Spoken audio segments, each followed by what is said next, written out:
Our movie begins with Geppetto, a poor Italian carpenter, upon seeing the puppet theater run by Mangiafuoco, decides to build a wooden puppet to tour the country and earn him a living.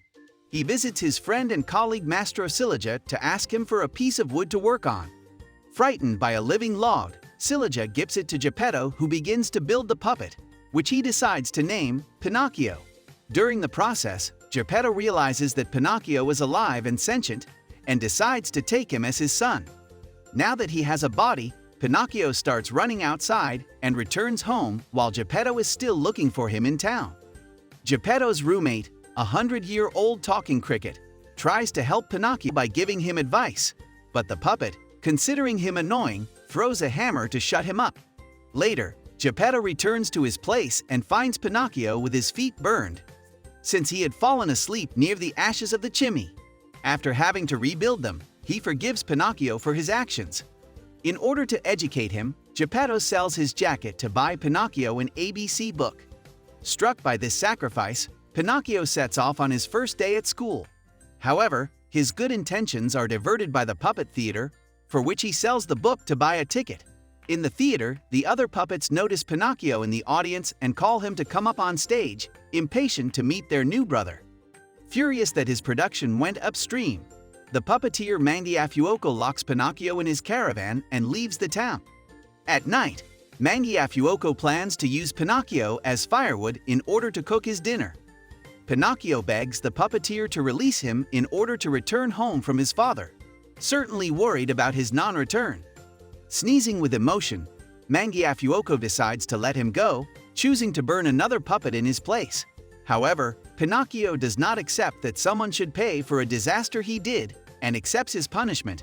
Surprised by Pinocchio's action, Mangiafuoco lets him go and, out of pity, gives him 5 gold coins to give to Geppetto. The next day, Pinocchio returns home. Along the way, he meets a fox and a cat, both pretending to be disabled.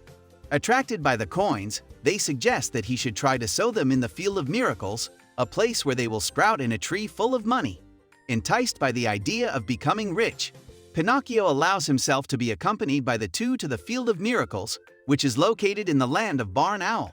The three stop to eat at a tavern at Pinocchio's expense. After agreeing to resume the journey at midnight, the cat and the fox separate from the puppet, saying they have to go to find a sick relative.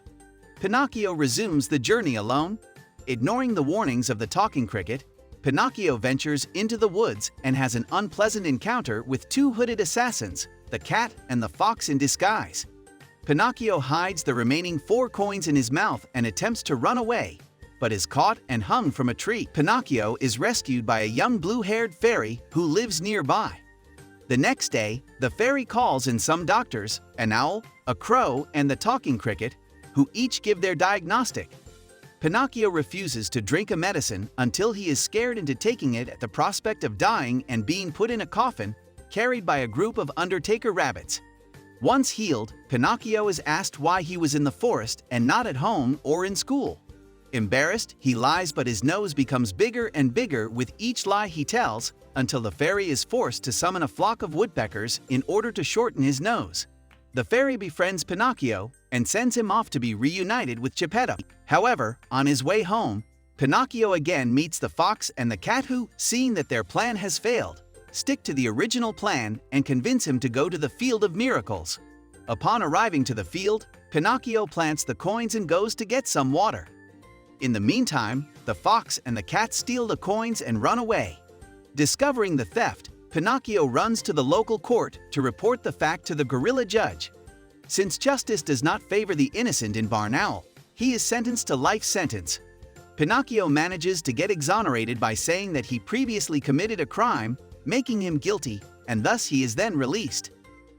Pinocchio returns home, but, through his neighbors, discovers that Geppetto has left to go look for him everywhere and decided to continue his search overseas in North America, still thinking that he is in the hands of Mangiafuoco. Pinocchio reaches the port and dives into the sea to find Geppetto, but is unsuccessful and shipwrecked on the island of the Busy Bees. Fortunately for him, Pinocchio is saved by a woman, who is none other than the Blue Fairy in adult form. Pinocchio expresses his wish to become an adult as well, and the fairy promises to turn him into a real boy if he studies and behaves well. Pinocchio goes to school and ends up becoming the most studious boy in his class, so his fairy will fulfill his dream of being a true boy. But he befriends Lucignolo, a naughty and disobedient boy, and when invites him to come to his party candle, calls his to come along with him to Toyland, a place where children can have fun all day long without schools or adults ruining their fun. Initially undecided, Pinocchio chooses to follow him, and in the end, after having spent a day of fun in Toyland, he wakes up with donkey ears and a cloth covering them. Pinocchio looking for Lucignolo, and when he sees that he has the same problem, when showing his ears he falls to the ground, and we see that little by little they are turning into donkeys. The coachman sells the kid donkeys, and Pinocchio is sold to a circus where he is forced to perform acrobatics. One day, while noticing the fairy in the audience, Pinocchio trips and cripples himself. The circus director decides to drown him in the sea and then use his skin for a drum. While in the water, the fairy summons many fishes that nibble away Pinocchio's donkey skin, bringing him back to normal. After getting rid of the director, Pinocchio begins to swim, continuing his search for the father, until he is swallowed by the terrible dogfish, a gigantic and ravenous sea monster. Inside, Pinocchio first encounters a talking tuna, and to his great joy, also finds Geppetto. Taking advantage of the dogfish's asthma, which forces him to sleep with his mouth open, the two flee from his mouth, together with the tuna who accompanies them to shore. In search of a place to rest, Pinocchio and Geppetto find an abandoned country house. With the intention of healing his father, who has gotten sick from the sea trip, Pinocchio is hired by a farmer to earn milk for Geppetto.